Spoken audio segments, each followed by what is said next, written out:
DJ Amarjeet राज का audio video सबसे पहले आप तक पहुंचे तो लाल बटन दबाकर चैनल को सब्सक्राइब कर देना। डीजे शंकर जानू,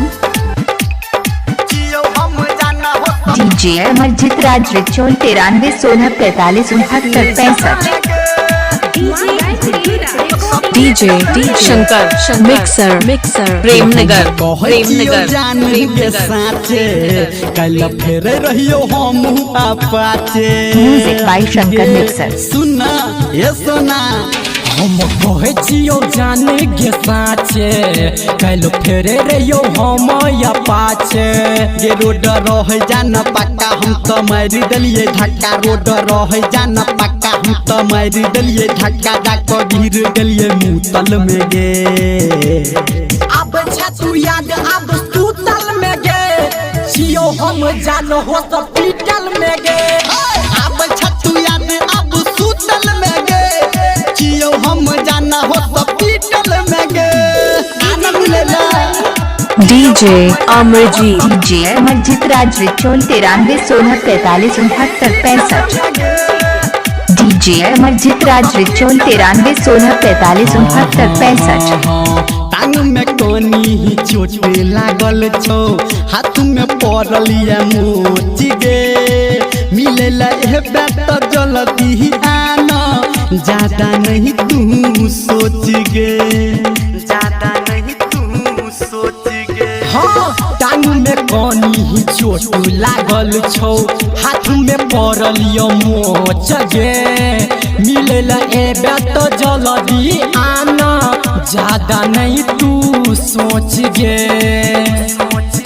फाइट गेलो शर्ट पेंट सब कोबारा सेंटू, फाइट गेलो शर्ट पेंट सब कोबारा सेंटू। बड़ दर्द करैया हमरा बैठल में गे, हाँ अब छतु याद अब सुतल में गे। जियो हम जान हॉस्पिटल में गे, अब छतु याद अब सुतल में गे। जियो हम जान हॉस्पिटल में गे।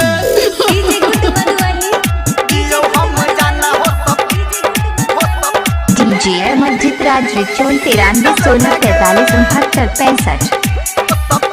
www.djshankarmixer.com प्रेमनगर के चक्का हटालू भगेल हेतै खूबे खर्चा गे।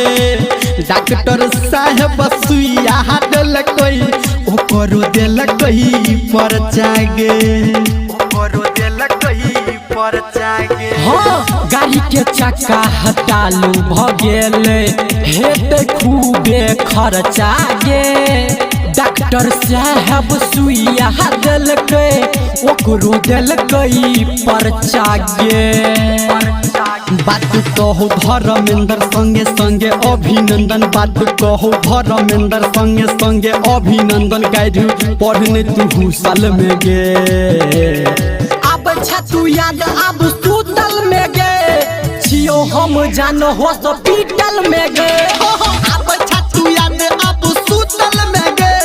जियो हम जाना हॉस्पिटल में गे। डीजे अमरजीत राज रिचोल 93 16 45 69 65।